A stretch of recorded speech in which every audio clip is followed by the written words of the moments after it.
You ever watch a horror movie and think to yourself, whew, that's scary? Boy, I'm so glad I'm not in that situation. I'd pee my pants. Like a man. Just for your brother to come out of nowhere and say, hey boards.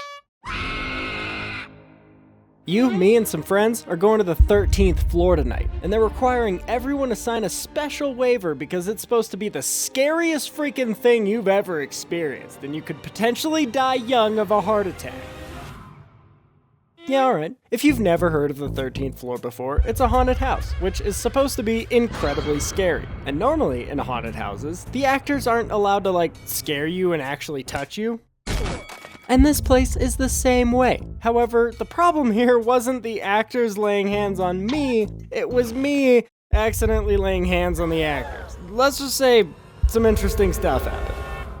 So me, my brother Splash, and some friends were filling out our waivers in the car on the way to the 13th floor. And it's all the usual stuff, nothing crazy. And one of our friends asks, you guys scared? Yeah, a little. Meh.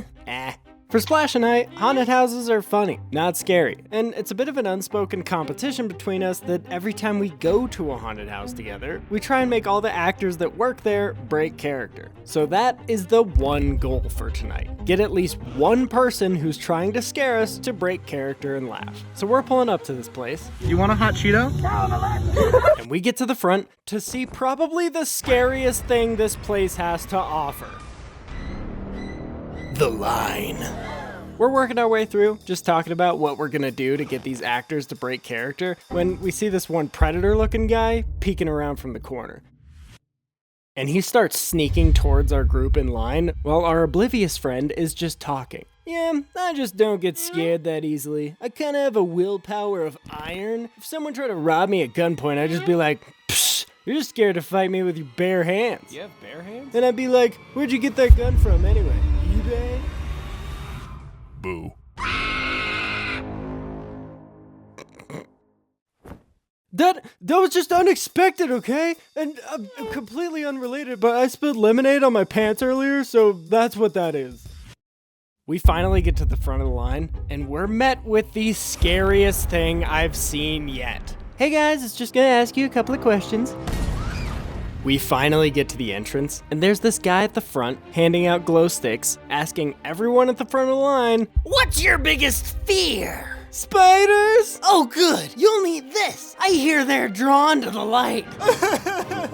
What's your biggest fear? The IRS! Oh, don't worry. Only 9 out of 10 who enter get audited.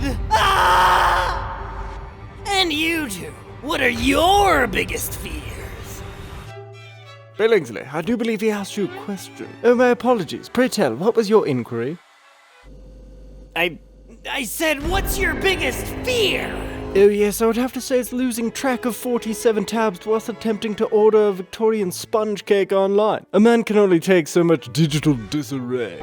My heavens, why do you have 47 tabs open? Are you ill? Surely you just close the ones you aren't using. Close them? How barbaric. I'm using all 47, and that's precisely what opera's for. I do love the opera. Of course it is where that poor boy from the Wayne family became— Guys, what are you talking about? Where my manners, it's a browser for gentlemen such as myself in need of organization and amenities. Opera is what this video is sponsored by, and it has its own AI built right in. Oh yes, AI, which of course stands for Appleberry Ichthyology. No, Barnsworth, it's Opera's artificial intelligence called Aria, summoned with Commander Control / and I can ask it to generate a Victorian cake, or analyze another cake, all without opening another blasted tab. Ah, like a Jeeves built into your browser? Precisely, and with the detachable player it can keep my classical tunes bussin' while I ask it to analyze pictures of cake all in one window, or in split screen if you'd like. Well, that does sound delightful, but surely it's a dreadful aesthetic. You would think, old chap, but with Opera's themes, animated backgrounds, and even sounds, one can turn browsing into an opera of its own. Yes, but what of all those extra tabs? They're hardly extra, mostly Victorian cake images, but tab traces underlines your most recent windows. The more recently visited the tab, the darker the underline. And collapsible tab islands group them neatly by subject, so your pastry shopping never mingles with your stock trading, unless you'd like them to. Remarkable! It seems Opera is less of a browser and more of a lifestyle, much like the Wayne family. Are you guys done yet? Don't forget you can try Opera for yourself with the link in the description and step into the age of civilized browsing. No thanks, I'll stick to my dumb, disorganized mess of tabs where I can't find anything ever and it looks awful. Sometimes music plays, and I don't even know where it's coming from! Ah! Now that is horrifying.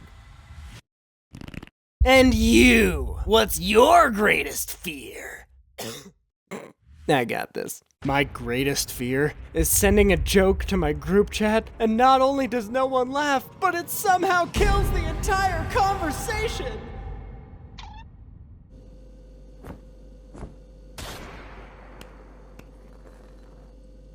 You can go get that. Okay. We walk in, and when we turn the corner, we are met with a dark, creepy room with one elevator.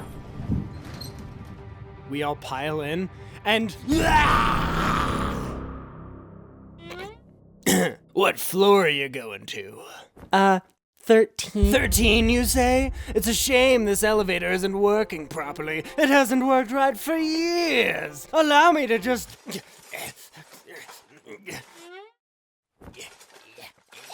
All of a sudden, the elevator starts shaking. It's moving around violently, and this creepy guy in the corner just starts laughing.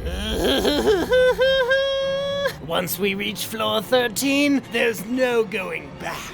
Few have returned, and everyone gets audited! Oh boy, this is wrong on so many levels.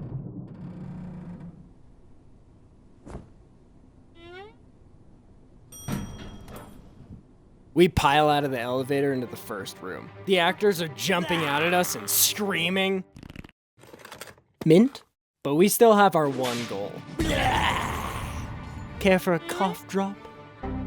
Gosh, we suck at this. But anyway, we're going through this place, room to room, and nothing. I mean, nothing is scaring us. We are having way too much fun. You first, my good man. No, please, after you. What a gentleman. Morning. Oh, hey, Jeffrey, you remember me? Wrestled you in high school. Everything was going great until the unthinkable happened. Splash, did you just... You know, if I had a crowbar or something, I could get you out. That's all I'm saying. I don't know where this mysterious hand came from, especially because in the waivers we signed, it states that the actors cannot touch you under any circumstances, which means there is a rogue person out there, working here or not, running around, slapping cheeks. But I didn't have time to think about that because the next place we have to go is just a bridge, suspended in the pitch black darkness. All right, I'll catch you later. Wow. All right, I'll go first. I let everyone else go before me on this creepy, dark bridge, and we start walking. Nothing had fazed me at all up until this point. But now, after what just happened, I'm a little nervous. Because it wasn't the smack itself that got me a little spooked. It was the fact that whoever smacked me, first of all, broke the no touching rule, and second of all, somehow snuck up close enough without me noticing, and then vanished without a trace. It was a very Cotton Eye Joe situation, but that means there is someone out there who is incredibly sneaky and okay with breaking the no touching rule. And that is a little bit sketchy. We're walking across the bridge, and I just keep getting this sinking feeling that there's someone behind me. And I don't know exactly how the 13th floor engineers did this, but I want to give them props because it actually felt like we were on a bridge suspended 400 feet in the air in the pitch black darkness. When all of a sudden Splash lets his intrusive thoughts win. And we hear, just somewhere out in the darkness, nice. We finally make it to the end of the bridge, and we're met with a few more rooms filled with a bunch of random stuff, and I can clearly see where someone's gonna jump out and try to scare us. It's practically lit up with signs, it's so obvious. After a few of those, we get to this one room, where there's a bed, a window, and a skeleton in a rocking chair. We're walking through and I'm like, something's gonna come through the window or the skeleton's gonna jump out of the rocking chair or something. So we walk closer to the rocking chair and nothing happened. We walked right past it and nothing. Huh, I really thought it was gonna. Whoa! Oh my gosh, dude! Jeez! This is one of the only times in my life I've actually gotten jump scared, and it's because this room was so genius. It was designed perfectly to make you think something was gonna come from the rocking chair or the window, but instead, some kind of animatronic came out from what looked like a hole hidden under the sheets in the bed. And it got me. It got me good. But I got so caught up in observing the room that I looked over and nobody noticed what just happened, and they all kept going without me. So I speed up in order to find the group, but I have no idea where they went. I keep walking the way that I think I'm supposed to go, and it gets darker and darker and darker until it is completely pitch black. And of course I gave my glow stick to the guy who screamed like a girl earlier, so I had no sense of direction in this place. I'm walking further and further, and I just stick my arms out to try to find a wall or something, but I can't feel a thing. Dude, how big is this room? I don't see light anywhere. I can't even see where I came from. I'm getting further and further into the darkness, with my arms out seeing if I can feel anything when I hear the floor creak behind me. And because of what happened earlier, I turn around and walk backwards to protect the goods, but as I do so, my hand touches something, and this voice right next to me goes, boo. Whoops, sorry, man. I definitely knew it was a man.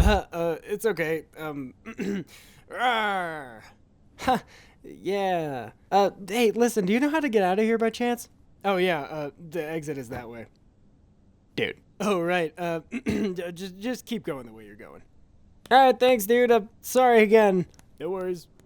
I start walking in the direction that I hope is the exit, and I finally see light in the doorway. I speed up as fast as I can just to get out of this room, and just as I get on the other side of the door, I hear in the distance behind me.